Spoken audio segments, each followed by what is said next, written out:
اللهم صل على محمد يا ربي صل عليه وسلم اللهم صل على محمد يا ربي صل عليه وسلم اللهم صل على محمد يا ربي صل عليه وسلم إن قيل زرتم بما رجعتم يا أكرم الخلق ما يقول إن قيل زرتم بما رجعتم يا أكرم الخلق ما نقول قولوا رجعنا بكل خير واجتمع الفرع والأصول اللهم صل على محمد يا ربي صل عليه وسلم اللهم صل على محمد يا ربي صل عليه وسلم اللهم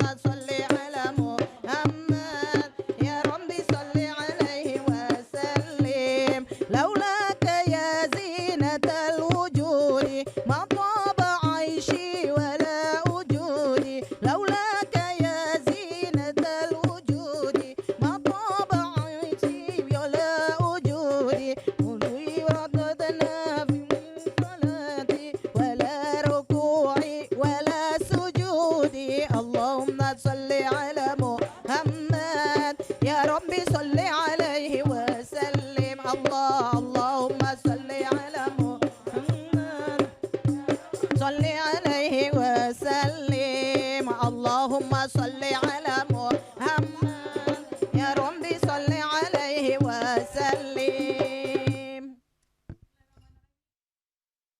Warahmatullahi wabarakatuh.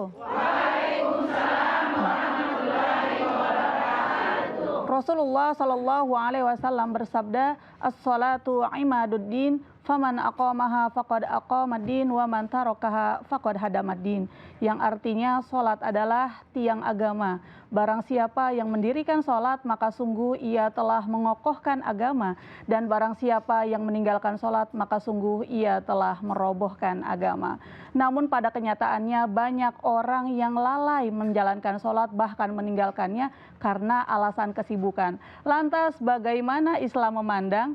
Pemirsa, di studio telah hadir narasumber yang akan membahas tema kita pada hari ini, yaitu sholat di tengah kesibukan, serial fikih prioritas dalam ibadah. Ada Ustadz Husni Idrus. Assalamualaikum Ustadz. Waalaikumsalam warahmatullahi wabarakatuh. Sehat Ustadz? Alhamdulillah, sehat walafiat. Dan di program Lentera Hati kali ini kita sudah bersama dengan ibu-ibu dari Majelis Ta'lim Hadroh Basaudan Raja Eato, Kelurahan Biawao, Kota Gorontalo, dan ibu-ibu dari Majelis Ta'lim Al-Ihsan, Kelurahan Leato Utara, Kota Gorontalo. Assalamualaikum ibu-ibu. Waalaikumsalam warahmatullahi wabarakatuh. Sehat semuanya? Alhamdulillah. Bagi pemirsa di rumah yang ingin bergabung atau berpartisipasi di program Lentera Hati bisa meninggalkan komentar di live streaming YouTube TVRI Gorontalo.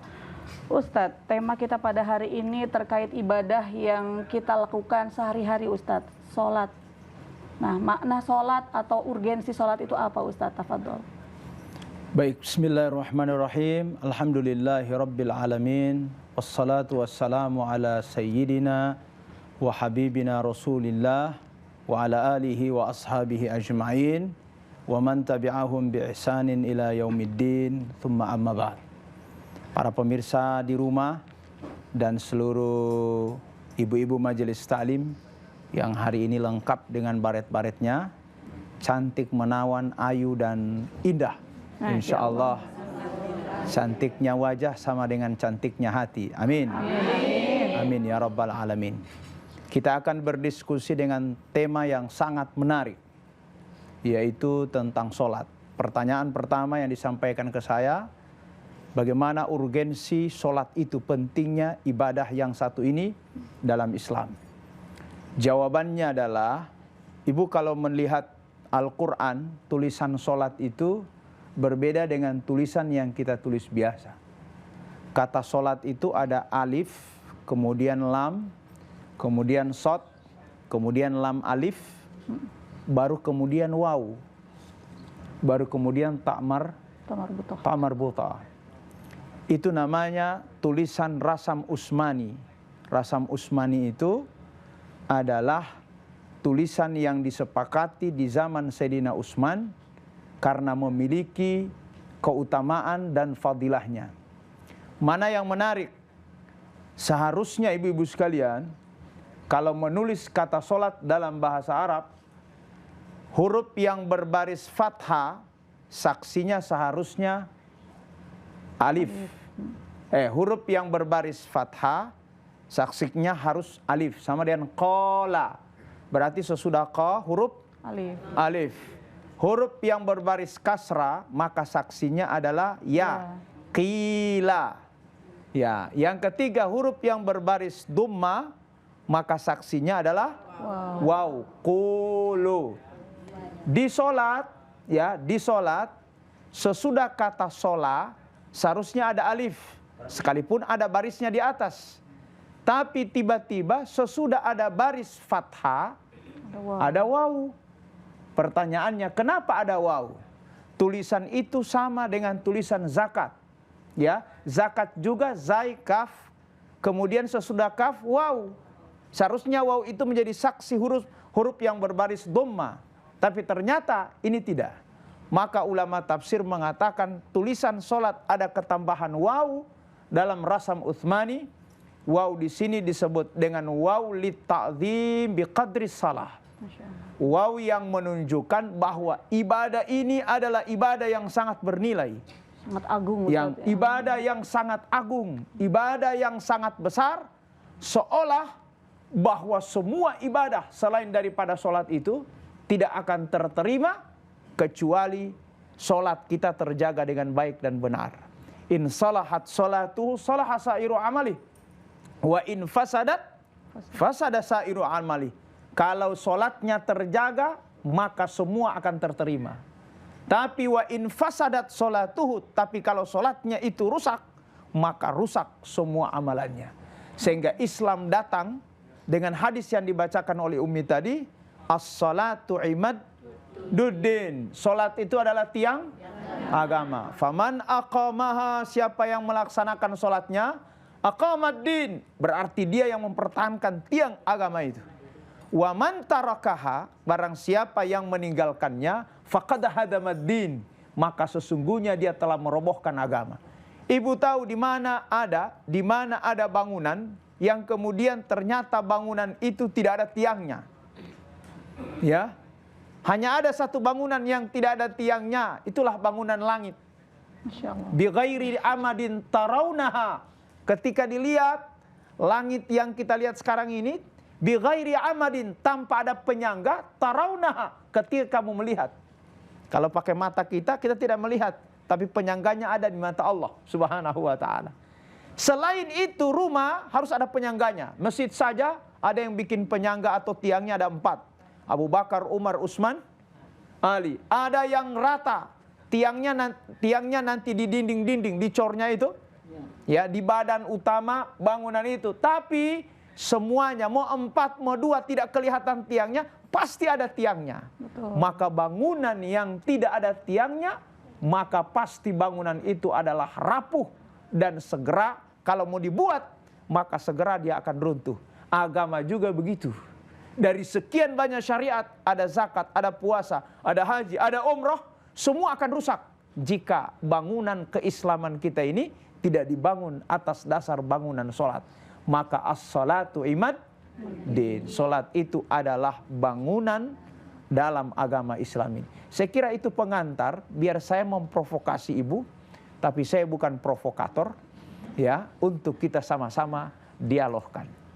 Baik Ustadz, kembali ke tema sholat di tengah kesibukan. Nah ini contohnya Ustadz, petani atau tukang kebun, banyak alasan kadang saya tidak sholat karena pakaian saya penuh dengan keringat atau banyak kotorannya, banyak lumpurnya. Itu kira-kira bagaimana Ustadz? Baik, pertanyaan kedua. Ibu tahu apa arti sibuk? Sibuk itu adalah satu sifat yang disematkan pada orang yang dia memiliki banyak pekerjaan atau yang memiliki banyak aktivitas, maka dia bilang sibuk. Ya, itulah yang disebut sibuk. Kata sibuk ini bisa diarahkan menjadi positif, dan kata sibuk juga bisa dipahami secara negatif. Kapan kata sibuk ini dibilang positif? Ya, kalau sibuknya kita tidak melalaikan kewajiban kita kepada Allah. Kapan sibuk itu negatif? Kalau kesibukan kita itu melalaikan kita kewajiban kepada Allah. Nah, oleh karena itu ketika seorang muslim memahami sibuk, aktivitas kesibukannya bukan hanya duniawi, tapi masukkan aktivitas ukhrawiyanya. Artinya setelah kerja, istirahat, isoma, istirahat, sholat, makan. Yang terjadi hari ini bukan isoma. Hanya apa Ustadz? Ima. Istirahat makan. Istirahat dan Makan. sholatnya tidak ada. Coba dicek. Sholatnya di skip dulu Ustaz. Ya, sholatnya di skip dulu. Bukan hanya di skip kemudian nanti dilaksanakan, nanti tidak. Iya. Ya, ditinggalkan secara total. Padahal kita punya prinsip, isoma itu sudah spiritual. Di situ kesibukan dunia kita dan di situ kesibukan akhirat. Maka sibuk bisa jadi positif kalau sholatnya ada, kewajibannya ada, ya, tanggung jawabnya ada, biar imbang. Fid dunya hasanah wa fil akhirati hasanah wa qina adzabannar. Ustadz petani sawah, ya, pedagang, siapapun yang punya kesibukannya, petani ladang dan seterusnya. Kadang kita mau suruh mau sholat, tapi ternyata alasannya saya masih kotor, saya masih, ya, saya belum punya kesempatan dan saya belum bersih, belum mandi dan seterusnya. Ibu-ibu sekalian, memang pelaksanaan sholat itu menuntut kebersihan, ya, menuntut kebersihan. Bahkan dia menjadi syarat mutlak terterimanya sholat kalau dilaksanakan dalam keadaan bersih. Hanya ada kondisi saat kita tidak bisa mengatur waktu kita antara melaksanakan sholat waktunya sudah tiba dengan pekerjaan kita yang belum selesai. Ya, jika ibu-ibu sekalian punya kesibukan seperti petani atau bapak-bapak, sewaktu sholat tiba dan kita masih di sawah misalnya, tidak mungkin pulang di rumah mandi balik kamar, ya. Maka fasalli ala halika, sholatlah dengan kondisimu saat itu. Kenapa? Allah yang sangat tahu di kondisi pekerjaan tidak boleh ditinggalkan dan usaha pun sudah kita laksanakan. La yukallifullahu nafsan illa wus'aha. Allah tidak membebani kepada seseorang sesuatu yang dia tidak mampu melakukannya kecuali kemudahan yang Allah berikan. Ustadz, boleh dalam keadaan masih kotor di sawah, di ladang, kemudian saya sholat? Jawabannya, boleh, laksanakan sekalipun dalam keadaan tidak bersih, tidak kotor, ya, dengan syarat jangan kasih biasa. Cari solusi Ustadz, ya. Karena itu hanya dalam posisi darurat. Iya, jangan karena saya bilang, oh berarti boleh. Tiap hari dia sholat, pokoknya belum mandi, ya, masih bapece. Pokoknya dia sholat, maghrib, azan, dia tidak pulang ke rumah. Dia sholat di apa ini? Di sawah, bukan di sawahnya. Di pematang. Ya? Di pematang sawah. Tohuntu. Ya, tohuntu kalau Gorontalo, pematang sawah. Ya, Ustaz, ya? Masya Allah. Ustaz tiap hari laksanakan. Ini namanya berlebihan. Ya, berlebihan. Caranya ada kondisi darurat, kita ambil saja 1-2 kali. Bukan sebebas-bebasnya kita mengambilnya. Usahakan dulu. Ustadz, saya tahu saya punya pakaian kotor, tapi saya mandi kamar dari rumah. Biar waktu sholat masuk, saya sudah siapkan, saya punya sarung di dalam tas. Nanti setelah itu, saya tanggalkan semua yang kotor, saya wudhu, dan saya pakai pakaian yang bersih. Itu baru masuk akal dan tidak mengambil, ya, kemudahan secara berlebihan. Saya kira seperti itu. Masya Allah Ustadz. Yang ketiga Ustadz, ya, minta nasihatnya nih buat ibu-ibu Ustadz. Kadang ibu-ibu itu misalnya sholat zuhur nih, nah, masak belum selesai, beres-beres belum selesai, akhirnya ditunda-tunda waktu sholat. Tidak terasa sudah jam 2 baru melaksanakan sholat zuhur. Nah, kira-kira ada solusinya Ustadz? Quran bilang, wa innaha lakabiratun illa alal khashi'in. Sesungguhnya solat ini dulu Isra Mi'raj 50 waktu. Dispensasi terakhir tinggal 5 waktu. Yang melaksanakan 5 waktu itu nilainya 50 waktu. Andai diwajibkan 50 waktu, 5 waktu saja sulit kita laksanakan. Maka Quran mengatakan wa innaha lakabiratun, sesungguhnya solat itu berat, illa alal kecuali orang-orang fokus melaksanakannya, ya, orang-orang fokus melaksanakannya. Ibu sekalian, perintah melaksanakan solat itu ada 2 dalam Quran. Yang pertama nanti kita jelaskan.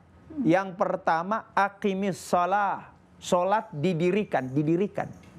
Didirikan itu ketika masuk waktu tidak ditunda, langsung dilaksanakan. Itu namanya mendirikan sholat. Sekalipun syaratnya banyak itu mendirikan, tapi elemen utamanya diantaranya mendirikan itu adalah ketika masuk waktu dia laksanakan. Ayul amal afdal indallah ya Rasulullah. Sholat apa yang afdal di sisi Allah ya Rasul? Nabi mengatakan as-salatu fi awwali waqtiha. Salat yang dilaksanakan di awal waktunya. Di awal waktu. Ya, itu. Yang kedua, perintah melaksanakan salat tidak hanya wa aqimis shalah, dirikanlah salat. Quran surat Al-Baqarah bilang, hafidhu 'alas salawati was salatil wusta wa qumu lillahi qanitin. Jaga yang 5 waktu, kata jaga bukan dirikan. Ya. Hafidhu, jagalah yang 5 waktu ini, wassalatil wusta, dan salat wusta, itu salat asar menurut jumhur ulama, dan seterusnya. Itu artinya di antara indikator menjaganya ketika dia masuk waktu, ya, kita laksanakan sesuai awal waktunya. Mama, so azan, so lewat setengah jam azan, tunggu, salat asar kan 3:30. Awas, mulai bapeto dia.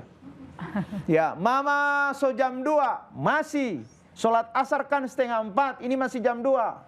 Mama sholat belum sholat zuhur jam 3 itu belum, kan sholat asar nanti 3:30.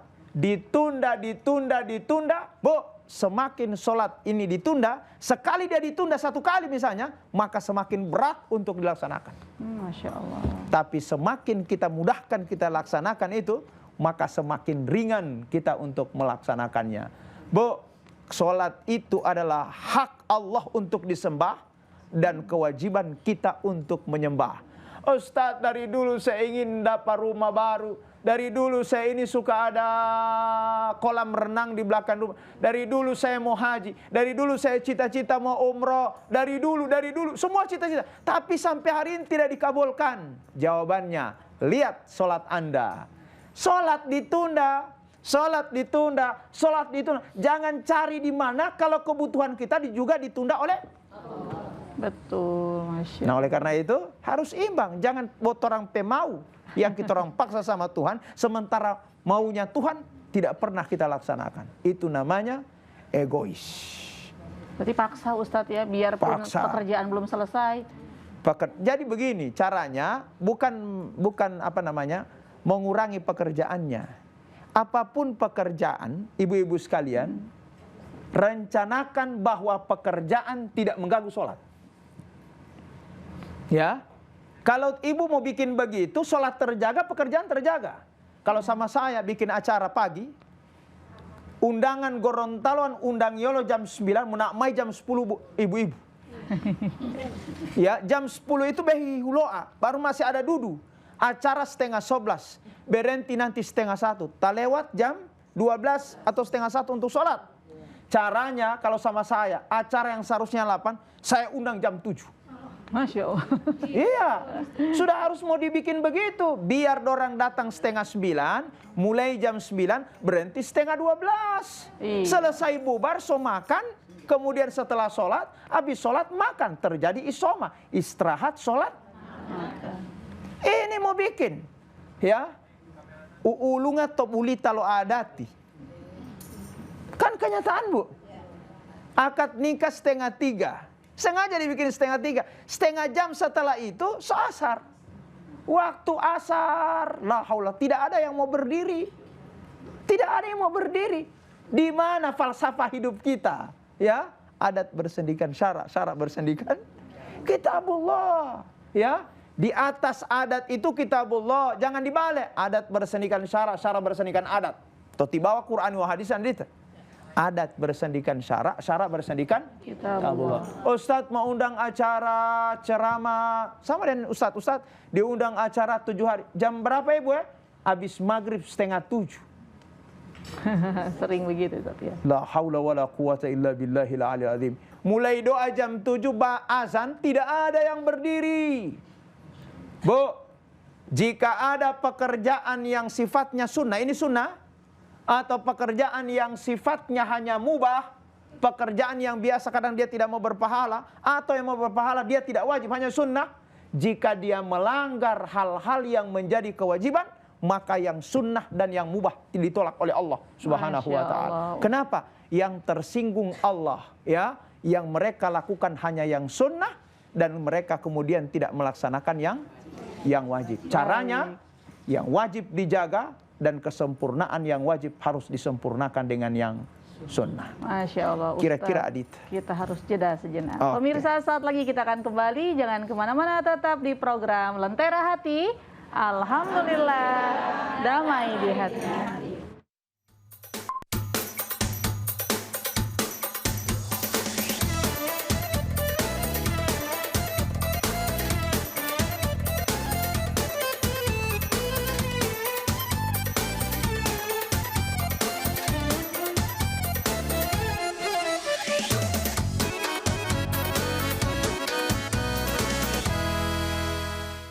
Pemirsa, kembali lagi di program Lentera Hati. Alhamdulillah, damai di hati. Bagi pemirsa di rumah yang ingin bergabung atau berpartisipasi di program Lentera Hati, bisa meninggalkan komentar di live streaming YouTube TVRI Gorontalo. Ibu-ibu, sekarang kita berada di sesi tanya jawab. Bagi yang ingin bertanya, disilakan Ibu. Bismillahirrahmanirrahim. Assalamualaikum warahmatullahi wabarakatuh. Waalaikumsalam warahmatullahi wabarakatuh. Nama saya Nufianti Fathan dari Majelis Taklim Hadrabah Saudan Biawao. Ustadz, yang saya mau tanyakan, sholat kan ini sholat, temanya sholat di tengah-tengah kesibukan. Nah, kalau kita musafir misalkan, jadi kan mungkin ada jamak takdim atau jamak takhir. Kalau kita sudah melaksanakan jamak takhir atau jamak takdim itu, apakah sunnah-sunnahnya kita bisa lakukan juga? Nah, terus masalah witir. Masalah witir, kalau kita sudah sholat selesai isya, kan kita tutup dengan witir. Apakah kita masih bisa sholat tahajud? Terus apakah kita witir lagi? Oke, itu aja. Terima kasih.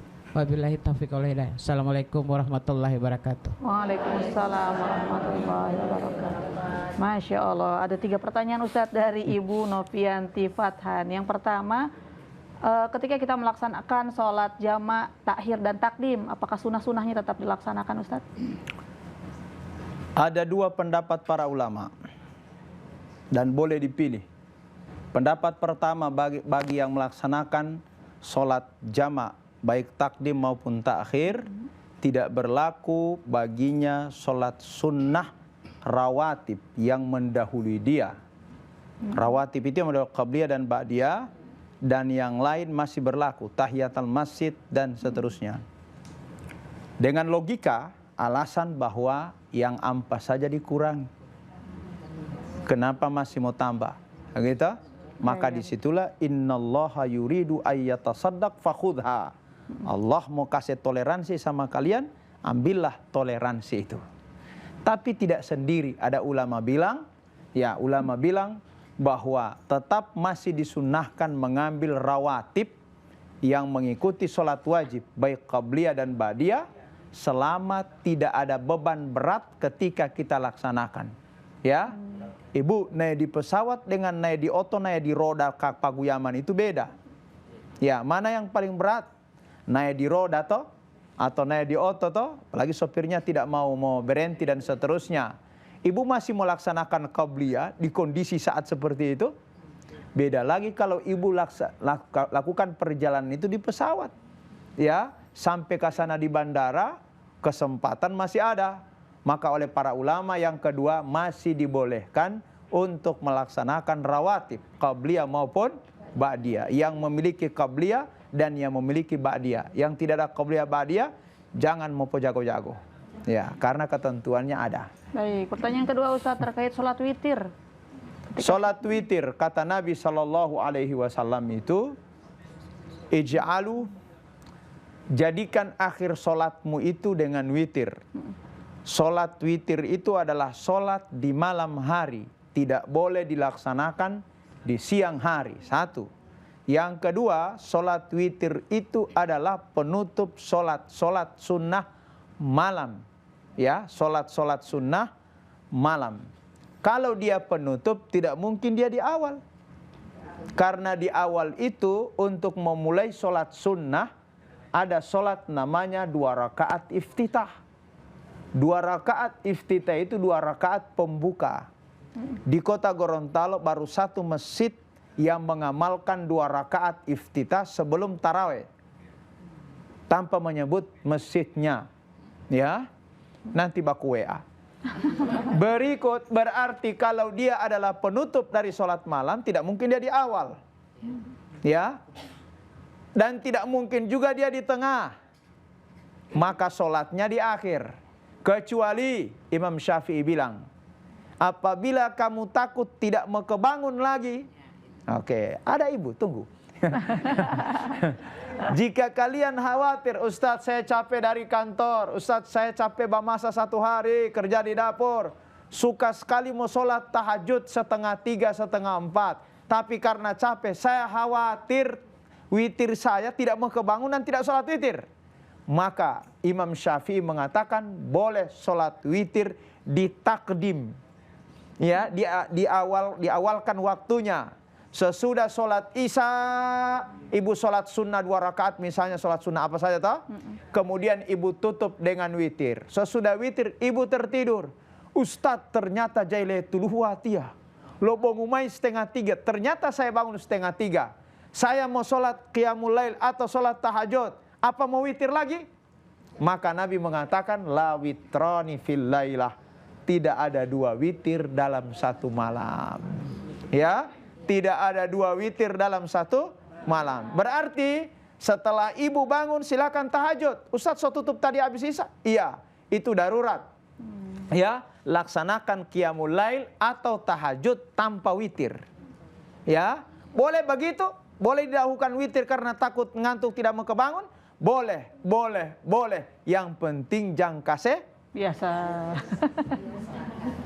Baik, selanjutnya masih ada yang bertanya? Silakan Pak. Assalamualaikum warahmatullahi wabarakatuh. Waalaikumsalam warahmatullahi wabarakatuh. Nama saya Ridwan Lukum dari Majelis Ta'lim Al-Ihsan, Kelurahan Liata Utara, Kota Gorontalo. Assalamualaikum Pak Ustadz. Ada satu hal yang berhubungan dengan sholat yang saya tanyakan. Bagaimana dengan orang yang sibuk bekerja sampai misalnya kerja kantor sampai dibawa ke rumah dan dia bekerja sampai larut malam sehingga dia merupakan sholat subuh. Pertanyaan pertama itu Pak Ustadz, dan pertanyaan kedua adalah bagaimana pahala sholat subuh itu dan bagaimana di mata Allah orang yang meninggalkan sholat subuh. Terima kasih. Baik, terkait sholat subuh Ustadz, karena kesibukan sholat subuhnya lewat Ustadz atau lupa karena ketiduran. Bagi orang yang memang ahli ibadah, tidak pernah meninggalkan sholat 5 waktu, sekali dia tertidur karena kecapean, lo bangun jam 7 atau bangun dia sudah waktu duha, ya, maka berarti Allah mengampuni kesalahan itu, bahkan tidak dihitung kesalahan ibu. Karena tidur sampai melewati sholat subuh itu bukan kesengajaan. Yang menjadi salah itu, ya, yang salah itu disengaja, dia capek, kemudian waktu subuh dia tidak bangun.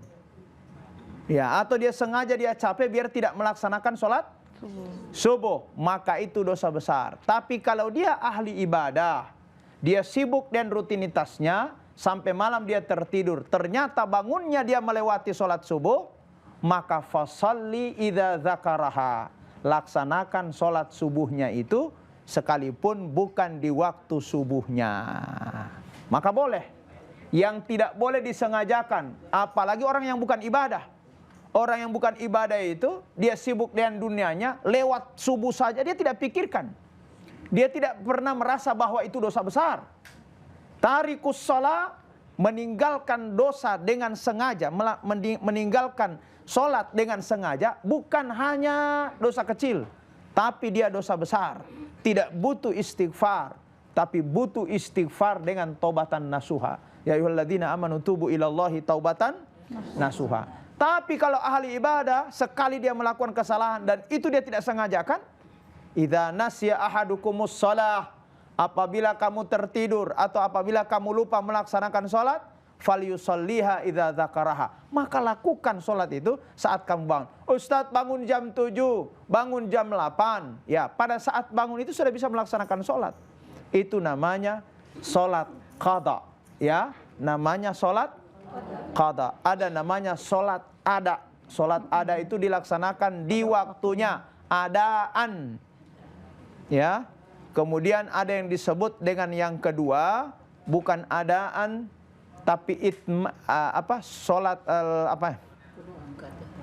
sholat dalam rangka melaksanakan sholat untuk menyempurnakan sholat yang pertama, masih di awal waktunya, rupa tidak khusyuk tadi atau banyak sekali bahaya, mau ulang. Itu namanya sholat yang dilakukan untuk menyempurnakan sebelumnya. Yang ketiga ada sholat qadaan, sholat yang dilaksanakan di luar waktunya karena alasan, bukan kesengajaan.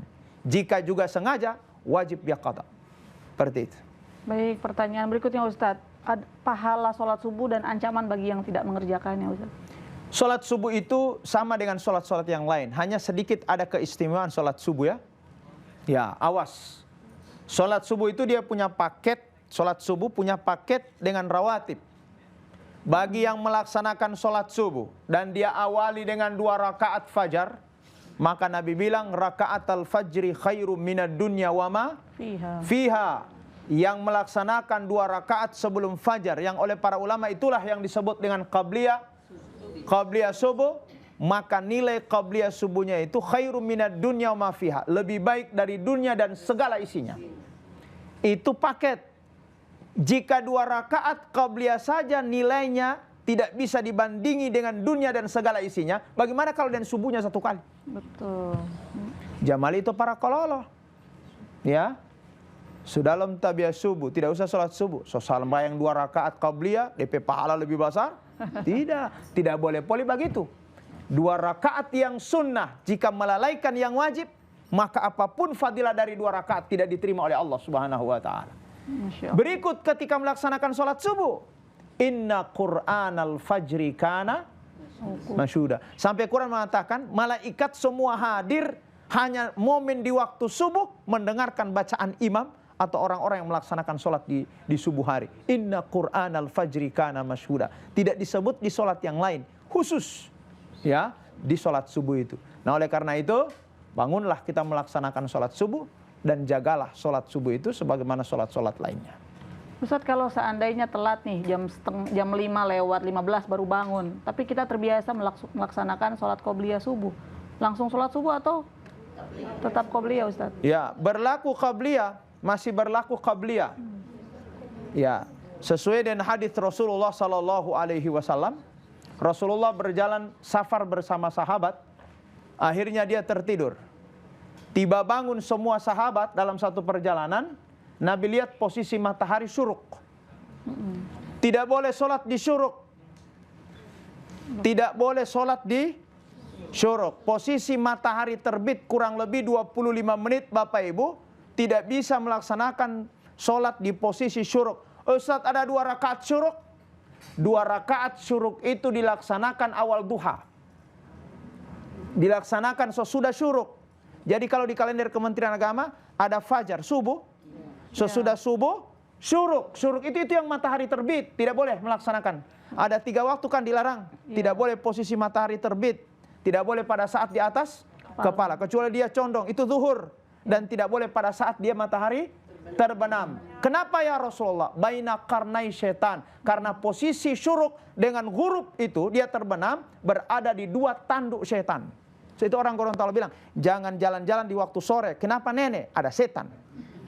Singkatnya begitu. Ya, singkatnya begitu maksudnya. Maka setelah syuruk, Ustadz kebangun setelah syuruk. Maka berarti kita belum sholat subuh toh? Nabi pernah baru bangun posisi syuruk. Maka Nabi bilang, tunggu dulu Bilal. Selesaikan syuruknya baru kau azan. Di azan. Tapi sebelum itu Nabi melaksanakan 2 rakaat dulu. Apa? 2 rakaat qabliyah. Kenapa 2 qabliyah? Yang wajib saja diqadha. Apalagi yang sunnah toh? Karena subuh kan diqadha di luar waktu toh?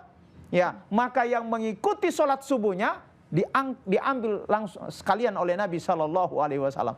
Maka didahului dulu dengan qabliyah, baru kemudian sholat subuhnya. Baik, terima kasih Ustadz. Pemirsa, saat lagi kita akan kembali, jangan kemana-mana, tetap di program Lentera Hati. Alhamdulillah, damai di hati.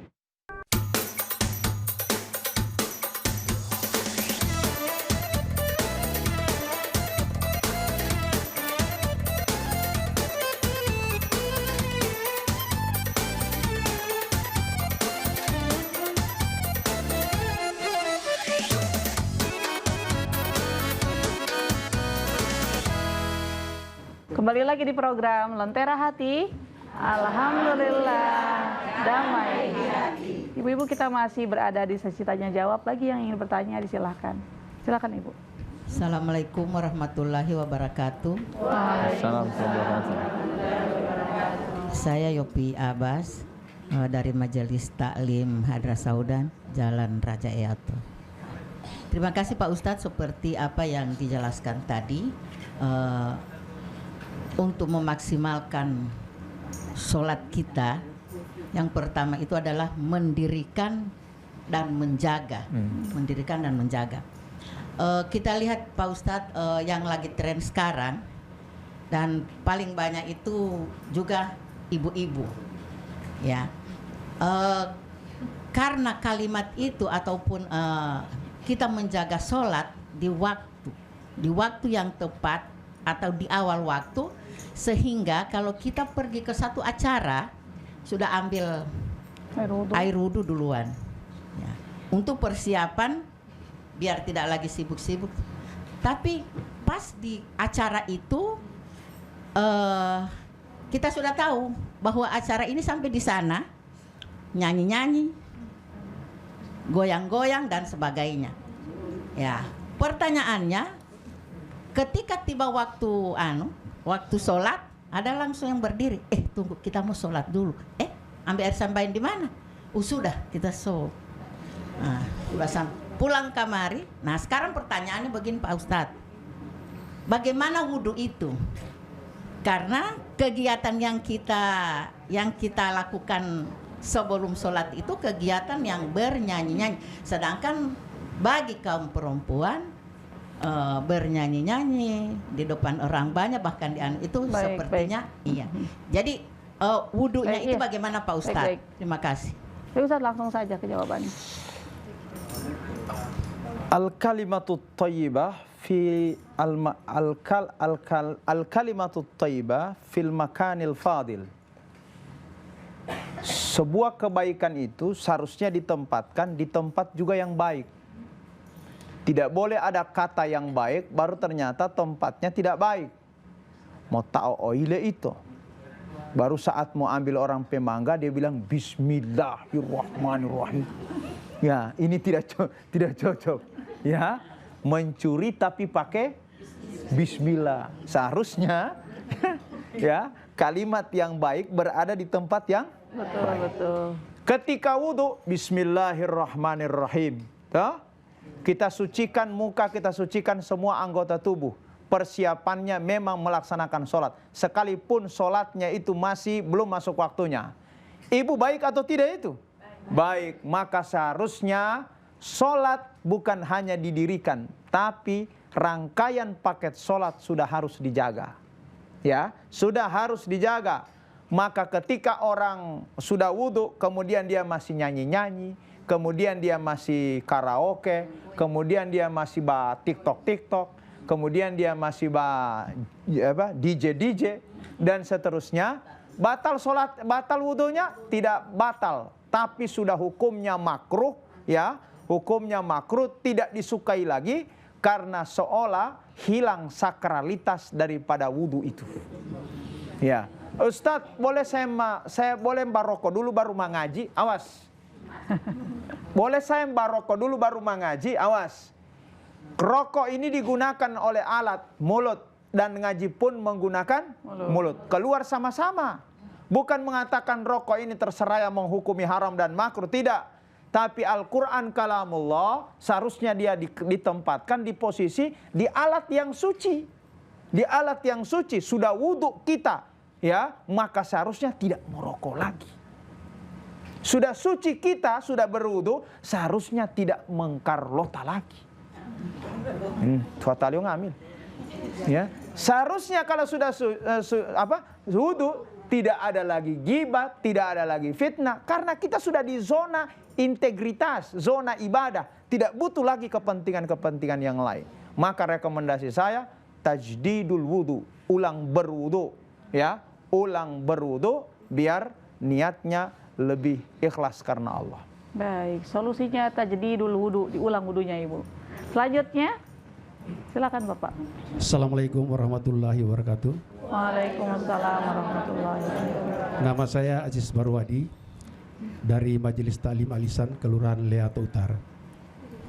Tadi dijelaskan bahwa ibadah itu adalah ibadah yang agung. Melakukan sholat itu adalah ibadah yang agung. Ketika kita melaksanakan sholat pada maghrib, itu tidak bisa ditunda Pak ya. Contohnya, waktu yang tidak bisa ditunda. Pada suatu saat ketika kita dihadapkan kedua waktu itu tiba pada saat orang tua kita sementara sakarat dan pada saat maghrib. Pertanyaan kami, kira-kira mana yang didahulukan Pak Ustadz? Melaksanakan maghrib atau orang tua kita sementara sakarat? Pertanyaan kedua, bagaimana cara kita bisa mengetahui bahwa sholat kita diterima oleh Allah, ibadah kita diterima? Kira-kira bagaimana cara kita untuk bisa mengetahui ibadah kita itu bisa sempurna dan diterima oleh Allah? Demikian. Wassalamualaikum warahmatullahi wabarakatuh. Waalaikumsalam warahmatullahi wabarakatuh. Masya Allah, ada yang namanya syariat talqin Ustadz ya, ketika menghadapi orang yang lagi sakaratul maut. Nah ini, dilemanya seorang anak, sholat dulu atau maghrib dulu atau talqin dulu? Oke. Lahirlah istilah prioritas. Ya, lahirlah istilah prioritas. Sebenarnya dua-dua adalah kewajiban. Kewajiban kepada Allah dan kewajiban kepada manusia, yaitu orang tua. Hanya pertanyaannya, bisakah di dua kewajiban ini dikondisikan dengan waktunya? Ti papa mau sholat dulu, kau yang batalkan. Ustadz, saya tidak mau, saya ingin lihat orang tua saya menghembuskan nafas yang terakhir sementara mau sholat maghrib. Ya, Pak, Ibu, sholat itu ada 3 waktunya. Awal waktu, tengah waktu, dan akhir waktu. Nabi bilang, mana yang afdal? As-salatu fi awwali waktiha. Yang afdal itu artinya di awal waktu. Andai ada melaksanakan di akhir waktu, sholatnya sah. Tapi tidak afdal, pahalanya tidak sesempurna di awal waktu. Andai pahala itu dikasih 100, maka hanya dapat 50 potong kelakuan. Ustadz, sakarat tinggal 2-3 kali napas ini sementara. Kalau Bapak bisa kondisikan itu, Bapak bisa melaksanakan di tengah waktu. Maghrib jam berapa Isya? Jam 7.15. Bapak masih bisa melaksanakan jam 7. Bapak masih bisa melaksanakan setengah 7. Bisa dikondisikan. Saya tidak mau, tetap saya harus melihat wajah orang tua. Sholat maghrib depan orang tua. Pusing amat saja tidak pusing. Ya, maka caranya ini namanya mengkondisikan waktu. Atau, nak kau dulu yang talqin sama mamamu. Atau saudara bilang, saudara yang talqin. Kan tidak harus. Kita hanya berdoa kepada Allah. Tidak harus kita berhadapan. Ya, tidak harus kita berhadapan. Berhadapan itu hanya ukuran perasaan kita ya. Tidak gagal meninggal orang tua kecuali berhadapan anaknya. Benar. Tapi sebenarnya yang diharapkan oleh orang meninggal bukan berhadapannya, tapi doa apa yang Bapak berikan setiap waktu, setiap saat kepada yang meninggal dunia. Kira-kira seperti itu. Baik, pertanyaan berikutnya, indikasi diterimanya sholat, Ustaz. Indikator diterimanya sholat ada beberapa. Allah yang menentukan, kita yang hanya melaksanakan toh. Dan tidak ada manusia yang tahu bahwa sholatnya, puasanya, zakatnya diterima oleh Allah Subhanahu wa Ta'ala. Tapi wulot tuoto, ada tanda, dan itu sudah dikasih tanda. Satu, tandanya itu adalah jazaul hasanah al hasanatu ba'daha. Pahala kebaikan satu amalan ya akan dibalas oleh Allah kalau amalan itu diikuti dengan amalan selanjutnya. Jika amalan yang pertama dilakukan dan dia lanjutkan dengan amalan yang kedua, ya, amalan yang kedua indikatornya bahwa amalan yang pertama terterima. Sesudah Ramadan 30 hari, 29 hari, dia ikuti man shoma Ramadan wa atba'ahu sitta min Syawal. Dia tambah dengan amalan puasa 6 hari Syawal. Maka oleh para ulama, 6 hari Syawal jika dia laksanakan sempurna sebagai tanda bahwa amalan Ramadannya terterima. Kenapa? Yang bola usuna tidak ada aliyah. Apalagi? Masya Allah. Apalagi yang wajib terjaga. Satu ya, Ustadz saya tidak qabliyah, saya tidak ba'diyah. Diterima ya, diterima. Tapi sangat dikhawatirkan jika amalan lain tidak dilaksanakan, satu saat amalan yang wajib akan ditinggalkan. Tapi kalau yang sunnah terjaga, yang bola sunnah tidak ada alih, apalagi yang kalau itu sempurna, Bapak ada tanda bahwa sholat kita terterima di hadapan Allah. Yang kedua, amalan sholat diterima itu kalau dia dalam bahasa Al-Quran, inna sholata tanha anil fahsyai wal munkar, mampu mencegah perbuatan keji dan munkar. Kalau ada yang rajin sholat, rajin orang pepatah tahu. Rajin juga dia menggibah, rajin juga dia memfitnah. Maka Quran mengatakan, fawailul lil musallin. Celaka orang-orang sholat. Kenapa? Alladzina hum an sholatihim. Orang yang lalai dari nilai sholatnya, rajin sholat, rajin juga dia melakukan dosa dan perbuatan zalim. Maka kalau itu terjadi, indikator bahwa sholat kita tidak diterima oleh Allah. Ustadz, sebelum sholat timama bunggili. Nanti rajin sholat timama jadi dermawan. Tandanya sholat diterima karena pengaruh. Ustadz, timama berangkat haji bunggili. Lo hari ngai lo untuk haji piita. Ya. Maka jangan cari di mana, tidak sesuai target ya. Tanha anil fahsya'i wal. Oke. Baik, insya Allah bisa dipahami Pak ya. Kembali lagi ke ibu-ibu yang ada di studio. Silakan Bu. Assalamualaikum warahmatullahi wabarakatuh. Waalaikumsalam. Nama saya Rosti Yusuf Pak Ustadz. Saya ingin bertanya langsung Pak Ustadz mengenai sholat. Bagaimanakah cara agar sholat dapat berfungsi sebagai relaksasi di tengah ketekanan hidup atau pekerjaan yang sangat padat? Mohon penjelasannya Pak Ustadz. Baik. Nah. Istirahat dengan sholat, dijawab singkat Ustadz. Baik, ibu-ibu sekalian, saya tidak punya waktu karena saya sibuk. Kalimat itu salah dari seorang muslim. Bukan saya tidak punya waktu sholat. Ibu yang tidak mengagendakan atau memberi waktu untuk sholat. Itu salah, tidak ada waktu saya. Bukan salah. Kalau sholat beri waktu. Kenapa yang lain bisa kasih waktu, sementara sholat tidak kasih waktu toh? Nah, itu kesalahannya. Maka caranya, silakan pekerjaan apa saja, aktivitas apa saja. Tapi jangan lupa, sholat itu sebenarnya tempat kita orang mau istirahat setelah kerja toh?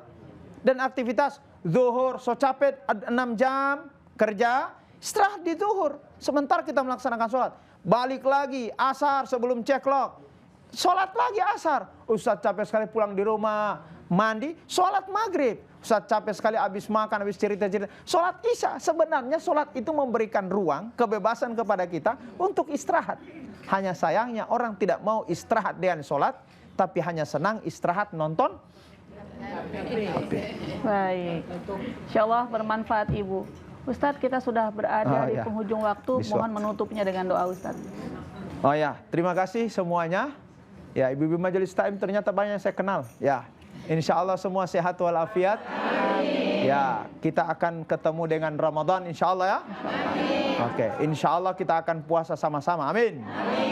Semua ormas sepakat Ramadan tahun ini jatuh pada tanggal 1 Ramadan. Ya, tidak mungkin 2 toh. Mari kita doakan. Bismillahirrahmanirrahim. Alhamdulillahirabbil alamin. Allahumma salli wa sallim ala sayyidina Muhammad wa ala alihi wa sahbihi wa sallim. Allahumma barik lana fi Rajab wa Sya'ban wa ballighna Ramadan. Allahumma barik lana fi Rajab wa Sya'ban wa ballighna Ramadan. Allahumma barik lana fi Rajab wa Sya'ban wa ballighna Ramadan. Allahumma arzuqna as-sihhata wal quwwata wal afiyata was salamah fid dunya wal akhirah. Wa sallallahu ala sayyidina Muhammad wa ala alihi wa sahbihi wasallam. Subhana rabbika rabbil izzati amma yasifun wa salamun alal mursalin walhamdulillahi rabbil alamin. Alhamdulillah. Terima kasih atas waktunya Ustadz. Baik pemirsa, jadi seperti itu tadi penjelasan dari Ustadz Husni Idrus. Semoga bermanfaat bagi kita semua. Ucapan terima kasih juga kepada ibu-ibu dari Majelis Ta'lim Al-Ihsan, juga ibu-ibu dari Majelis Ta'lim Hadrah Basaudan Raja Eato Biawao Kelurahan Biawao Kota Gorontalo. Saya Umi Nita mewakili segenap kru yang bertugas pamit undur diri. Subhanakallahumma wa bihamdika asyhadu an la ilaha illa anta astaghfiruka wa atubu ilaik. Wassalamualaikum warahmatullahi wabarakatuh. Waalaikumsalam warahmatullahi wabarakatuh. Lentera hati, alhamdulillah damai di hati. Namat amni yauma